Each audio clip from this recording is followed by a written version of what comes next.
సంగారెడ్డి జిల్లా అల్లాదుర్గం ఎంపీపీ అనిల్ రెడ్డిపై వెంటనే చర్యలు తీసుకోవాలని జహీరాబాద్ మండల నయాబ్ తహసీల్దార్ జర్నలిస్టులకు వినతి పత్రం అందజేశారు. మెదక్ జిల్లా అల్లాదుర్గంలో ఒక పత్రికా విలేకరిపై దాడికి పాల్పడడం సరికాదని, దాడి చేసిన అల్లాదుర్గం ఎంపీపీపై కఠిన చర్యలు తీసుకోవాలని జహీరాబాద్ లో జర్నలిస్టులు డిమాండ్ చేశారు. వార్తలో నిజం లేకుంటే ఖండించే హక్కు వారికి ఉందని, లేదంటే చట్టాన్ని ఆశ్రయించవచ్చని, కానీ చట్టాన్ని చేతిలోకి తీసుకుని దాడులకు పాల్పడడం అప్రజాస్వామికమేనని, ఎంపీపీపై తక్షణమే హత్యాయత్నం కింద కేసు నమోదు చేసి కఠిన చర్యలు తీసుకోవాలని, లేకుంటే జర్నలిస్టులందరూ పెద్ద ఎత్తున ఉద్యమిస్తామని హెచ్చరించారు.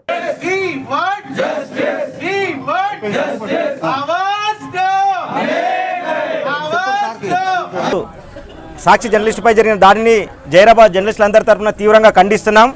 ఇదే విధంగా వాళ్ళు దాడులు కనుక కొనసాగితే మా చేతిలో పెన్ను ఉన్నది, వీళ్ళ మీద దాడి చేయొచ్చు అనుకుంటే, బిడ్డ ఒక చేతిలో పెన్ను ఒక చేతిలో కత్తితో వస్తాం, మీ సంగతి చూస్తాం మీరు అనుకోవచ్చు.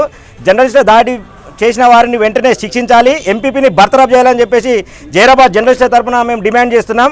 అది మేము రాసిన వార్తలతో నాయకులుగా ఎదిగి మా మీదనే చేయిలు చేసుకుని పైకి వస్తే మాత్రం మీ చేయిలు ఇచ్చే పరిస్థితి వస్తుంది, గుర్తుపెట్టుకోమని చెప్పేసి జహీరాబాద్ జర్నలిస్టుల తరపు నుంచి హెచ్చరిక జారీ చేస్తున్నాం.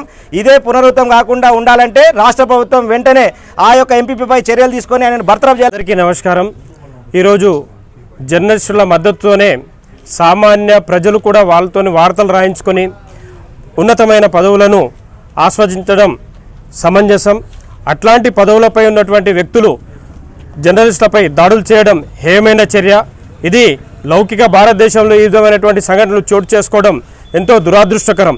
ఈ విధమైనటువంటి సంఘటనలకు పాల్పడుతున్నటువంటి వారిపై రాష్ట్ర ముఖ్యమంత్రి వెంటనే చర్యలు చేపట్టాలి, ఆయన పదవి నుండి బర్తరఫ్ చేయాలి.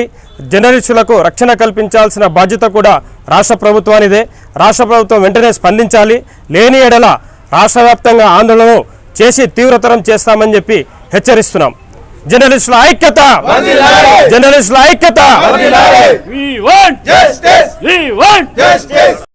నిన్న మెదక్ జిల్లా అల్లాదుర్గంలోని సాక్షి విలేకరి ఆయన ఒక వార్త రాసిండనే ఉద్దేశంతో ఆయన్ను బండబూతులు టెలిఫోన్ చేసి ఆయన బండబూతులు తిట్టడమే కాకుండా ఆయనతో పరుషంగా మాట్లాడుతూ ఆయన చెడ్డ మాటలతో తిడుతూ అక్కడి ఎంపీపీ అనిల్ కుమార్ రెడ్డి మరియు అతని మనుషులు ఆయన రమ్మని చెప్పి రోడ్డు మీద తీసుకొచ్చి ఆయన మీద దాడులు చేసి, భౌతికంగా దాడులు చేసి ఆయన్ను నానా విధాలుగా దుర్భాషలాడి ఆయన చాలా ఇబ్బందులు గురి చేసిండ్రు.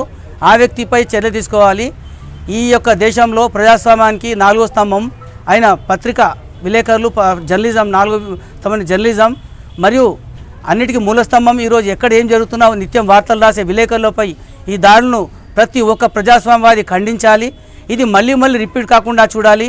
అంతేకాకుండా ఆ విలేకరిన పోలీస్ స్టేషన్కి వెళ్ళి అక్కడి సీసీ ఫుటేజ్తో సహా ఆధారాలతో సహా కంప్లైంట్ చేస్తే ఆయన మీద మళ్ళీ ఏం చేయాలో తోచాక మళ్ళీ ఆయన మీదనే కంప్లైంట్ చేయడం ఎంతవరకు కరెక్టు? ఇది కూడా ఖండించాలి. ఇలాంటి తప్పుడు కేసులు విలేకరులపై పెట్టిన ప్రతి ఒక్కరిని శిక్షించాలి. వాటిపై చర్య తీసుకునే విధంగా బీఆర్ఎస్ అధినాయకత్వం కూడా వివరించాలని కోరుతూ